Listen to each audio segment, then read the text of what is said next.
Aktris Nirina Zubir dan keluarga besarnya jadi korban penggelapan surat tanah.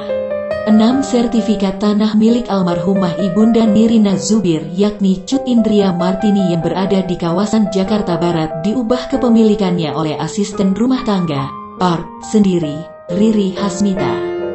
Mulanya, almarhumah ibunda Nirina mengira surat-surat tanahnya hilang. Dia kemudian meminta tolong kepada sang Art untuk mengurusnya. Menurut Nirina, sang Art mengubah surat-surat aset tersebut menjadi atas namanya. Imbas kejadian tak mengenakan itu, keluarga Nirina Zubir mengalami kerugian kurang lebih sebesar 17 miliar rupiah.